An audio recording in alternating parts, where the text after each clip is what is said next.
Some people become easy to love, not because they're naturally carefree, not because life was simple, but because they learned something very early. If I keep everyone happy, maybe everything will stay okay.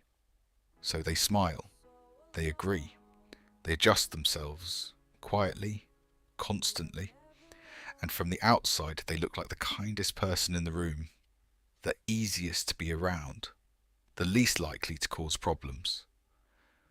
But there's something most people never notice. No one ever stopped to ask who was protecting them. Imagine a child in a room full of tension, voices rising just slightly, silence that feels heavier than it should. No one is yelling, but something doesn't feel safe. The child notices it immediately.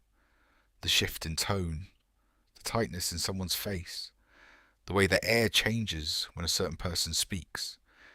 So they do something small. They become quiet, careful, helpful. They bring what someone asked for before being reminded. They try not to interrupt. They try not to add anything to the tension. And when things calm down, they learn something important. This works. Keeping the peace keeps things stable. So they do it again, and again, and again. Pause for a moment. Think about this. Were you ever the one who tried to make things easier for everyone else? The one who avoided conflict? Not because you didn't have feelings, but because you didn't want things to get worse? For many people, people-pleasing doesn't start as a personality. It starts as a strategy, a way to survive an environment that felt unpredictable. Because when you're young, you don't have control over what's happening around you, but you do have control over yourself. So you adjust. You become more agreeable, more observant, more aware of what other people need. And slowly, without anyone explaining it, you begin to believe something subtle. Other people's emotions matter more than mine. And that belief follows you into conversations, into friendships, into relationships. You become the person who listens, the one who understands, the one people come to when they need support. And in many ways, that's a beautiful thing. You notice things others miss. You care deeply. You can sense when someone is hurting without them saying a word. But here's where something begins to shift. Because the same person who understands everyone else often doesn't feel understood themselves. You give people space, but rarely take it. You ask others how they feel, but hesitate to share your own. You make sure everyone else is comfortable, even when you're not. And over time, a quiet pattern forms. You become easy to love, but hard to truly see. Let's look at a familiar moment. You're in a conversation. Someone interrupts you halfway through your sentence. You pause, you smile, you say, "It's okay, go ahead." And you never finish what you were saying, not because it didn't matter, but because keeping the moment smooth felt more important. Now multiply that moment across days, across years, across relationships, small pieces of yourself, quietly set aside. Not because you wanted to disappear, but because no one ever showed you that your voice could take up space safely. Here's something important to understand. People pleasers aren't weak. They're highly aware. They're trained observers of emotional environments. They can feel tension before it's spoken. They can predict reactions before they happen.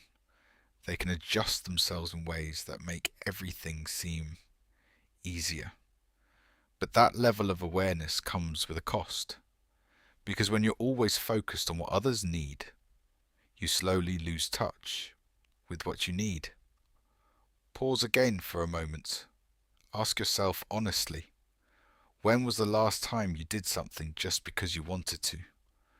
Not because it would make someone else happy, not because it would avoid conflict, just because it felt right to you. For many people, that question is harder than it should be, because the habit of putting others first became automatic. You don't even notice it anymore. You say yes when you're tired. You agree when you have doubts.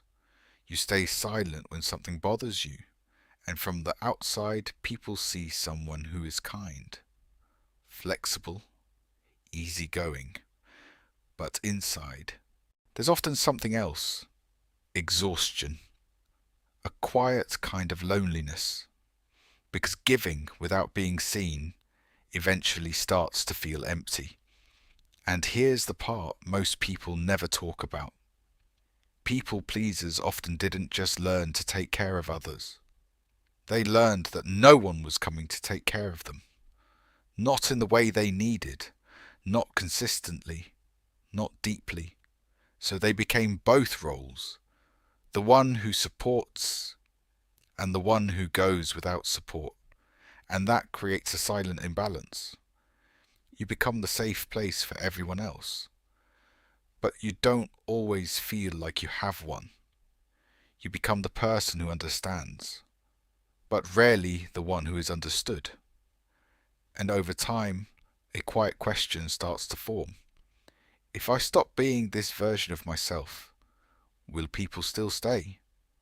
That question changes everything, because now being loved feels connected to being easy, being agreeable, being low maintenance. So you continue, you adjust, you soften your needs, you filter your emotions. You try to be the version of yourself that doesn't create waves. But here's the truth that slowly begins to surface. The people who only stay when you're easy were never really seeing you fully, because real connection doesn't require you to disappear. It requires you to exist, fully, honestly, even when it's inconvenient, even when it's uncomfortable. Here's a moment to reflect. Think about someone you truly care about. If they were struggling, would you want them to hide it to make things easier for you? Or would you want them to tell you? Most people know the answer immediately. Of course you'd want to know. Of course you'd want to help. But when it comes to yourself, the rule changes. You assume your needs are too much.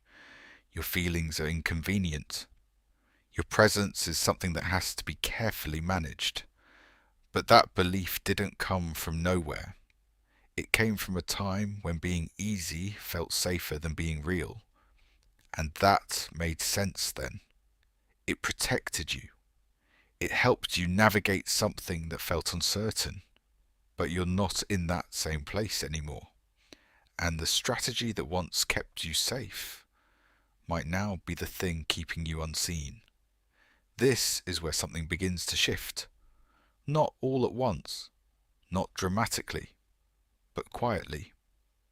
You start noticing the moments where you silence yourself, the moments where you apologize for having needs, the moments where you choose comfort over honesty.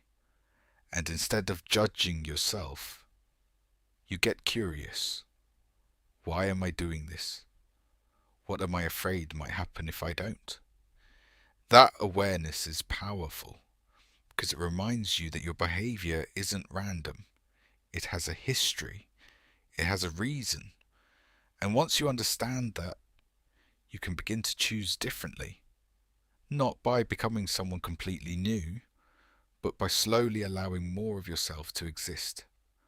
Saying one honest sentence, setting one small boundary, letting one moment be slightly uncomfortable, instead of perfectly smooth, and noticing something surprising. The world doesn't fall apart. The people who truly value you don't disappear.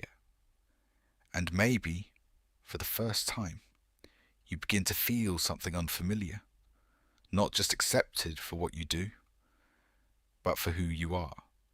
Because the people pleaser nobody protected was never meant to stay invisible forever. They were just waiting for the moment. They realized they could finally protect themselves.